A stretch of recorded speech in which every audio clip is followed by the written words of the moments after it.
Hello everyone and welcome to another video here on Sam's Crafty Castle. So today we are having some fun with the Gina K Designs Wreath Builder.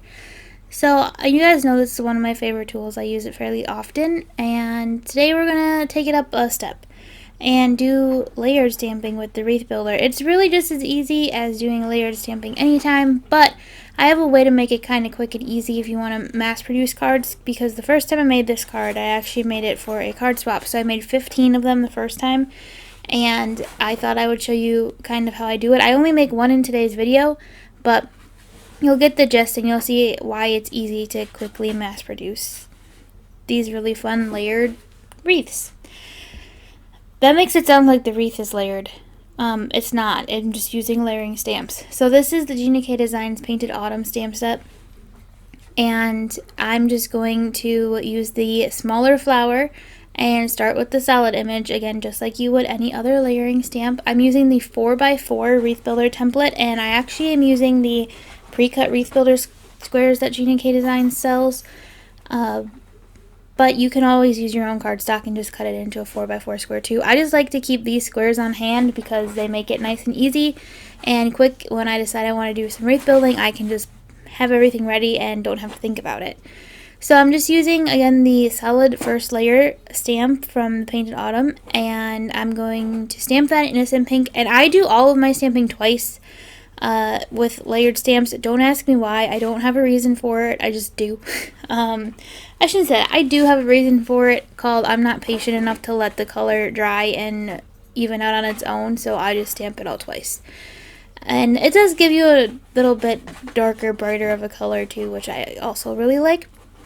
So this part, I just want to say, I have this thing about, like, this joke I have with myself in these videos, is that I can make a card and before I film the video, and it'll go swimmingly, the technique will go great, everything will be lovely, and then the second I sit down and film the video, I can't not do it again. And that's kind of what happened here. I actually set this up a little bit wrong, so I'm going to tell you what I did wrong, and it doesn't really affect the card in the end, but just so you know, kind of the mass producing error I made.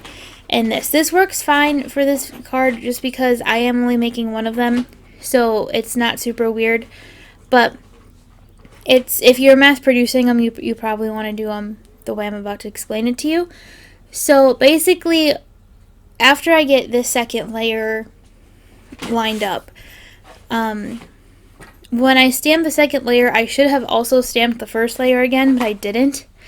So if you're mass producing them, stamp 2 layers at once, even as you're doing the lineup process, if you will, as you're lining up your layers and everything,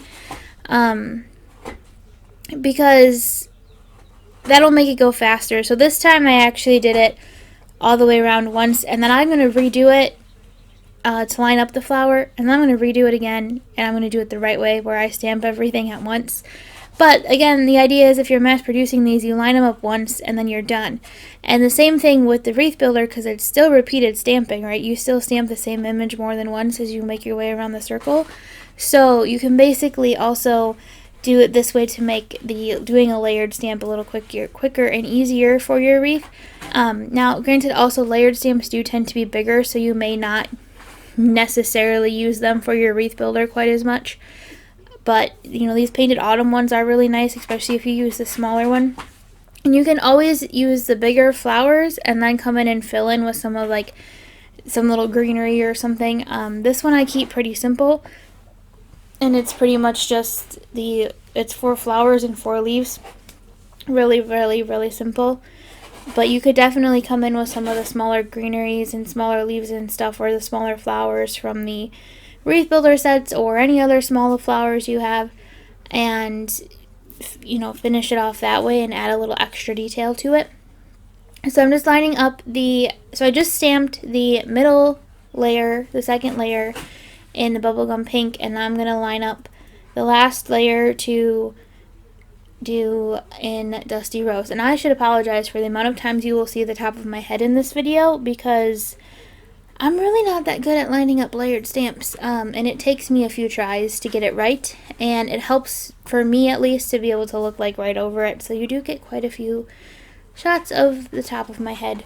But there you go, and that's my other secret. I'm really bad at lining up layered stamps, which is one of the reasons I really like this stamp set, because it's a little more flowy. So if I don't get it exactly perfect, it usually still looks okay. It's got a lot of wiggle room. So if you're new to layering stamps, or you're not sure about them, or you're not comfortable about them, I've gotten much better over time with it, but this is a good one to look at if you struggle. So here we go. This is what I meant about stamping them all at once. So now I have all 3 layers figured out, and I'm just going to ink each one up in their respective colors and stamp them. You don't have to stamp the layered stamp in the right order. You can, it'll still work. It'll still work whether you stamp the innocent pink on top of the dusty rose or the dusty rose on top of the innocent pink. It'll still come out just fine. Now again, this is something, if you're just stamping one, I have another card next week for the blog that is a layered stamp, and that one is just one singular flower. So like that one I didn't do something like this, but if you're doing many flowers, this is definitely a way you can do it, and it won't make it weird. You'll see as the circle goes around here and we add more layers to each flower, even though we're stamping sometimes lighter colors on top of darker colors, it still works out just fine. It blends, it works nice, and you can have fun with color combinations. Like when I did this for the swap and I made all those cards, I did a different color combination on each one, and it was so fun to just play with different combinations of inks and stuff like that. Now this one is probably this bubblegum innocent pink and dusty rose is probably one of my favorite ink combinations. The innocent pink and the bubblegum pink are a little close, so they do tend to blend together a little bit.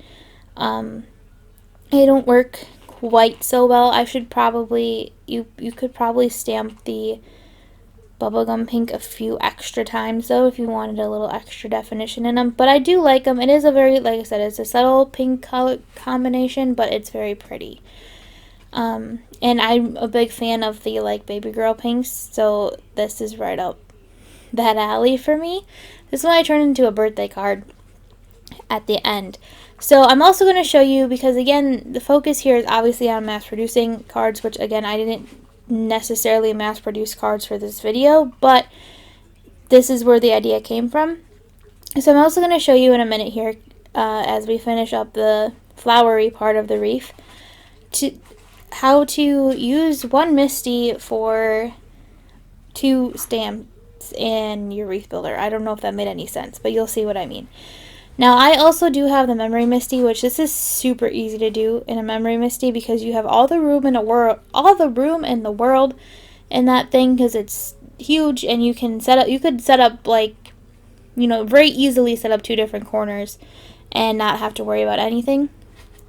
But you'll see I'm going to take my wreath builder stencil in a minute and move it up towards the top of the Misty rather than the bottom. And again, I apologize for the filming on this too, because Misties can be hard to film because they don't quite fit very nicely into cameras when they're zoomed in on workspaces. So just deal with that. You'll still see everything you need to see, don't worry. So I just moved the wreath builder template up into the corner and then moved my paper up into the corner.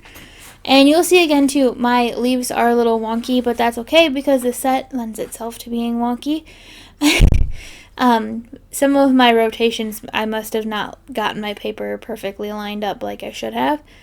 So better, keep that in mind. I also should mention that there's actually a new wreath builder template out.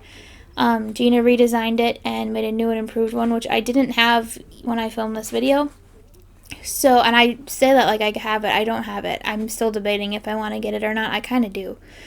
But there is a new template out. It has an additional piece to it of a circle in the middle that'll help you line up your flowers and elements and stuff like that, if that's something that intimidates you about the wreath builder, or that you think might be helpful if you've struggled with it in the past. That's definitely something to look into. It is the same two sizes. It's still the 4 inch and 3 3/4 of an inch, I think, sizes. But it's got that little extra piece in it, which is kind of nice. So you're going to take the leaf pieces now and do those. So it's just this one's just a 2-step. It's just an outline and the fill-in piece. So that one is just this. I'm using jelly bean green and grass green for the inks, and it's the same process as the flowers. You just go around and do the same thing. So I stamped this one I stamp the outline first, so I know where the fill-in for the leaves should go. So I stamp the outline first, and that I stamp in the fresh asparagus, and then I will add in the solid leaves in the jelly bean green. And that's it. It's just the same process twice, but like you can see, I can have both set up, so if I was going to make more of these, I could easily just switch between the two corners and get them all done. And you'll also see I do have to mask off one of the flowers because I can see when I close my MISTI where it may hit, and my solid flower and my solid leaf are awful close together. And I don't know about you guys, but sometimes I get a little messy with my ink, and it doesn't always go just right on the stamp that I want it to go on. So I mask off the flower just to make sure that it doesn't get green on my flower, on my pretty pink flowers. So that's something to be aware of too. You can also just mask the paper off, like you can just cover up the flower. I just rip up a post-it note and I usually stick it on the stamp. It doesn't hurt it, doesn't do anything bad to it, it's just paper. So it just works. That's just how I do it, because I can really tell where I need to mask. If I mask the stamp, I know I'm not gonna not mask enough on the paper and end up with a green smudge where I don't want a green smudge. So of course you can always come in with a sand eraser if that happens. But that's the gist of the technique for today. So I think I may actually sign off here and just leave you with some music while I put it together.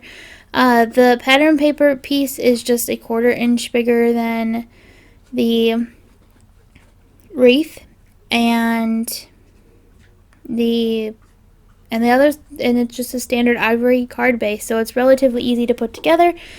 And that's all I have for today. So thank you so much for watching. Don't forget to like, subscribe, and comment down below, and I will see you next time with a new video, and have a crafty day.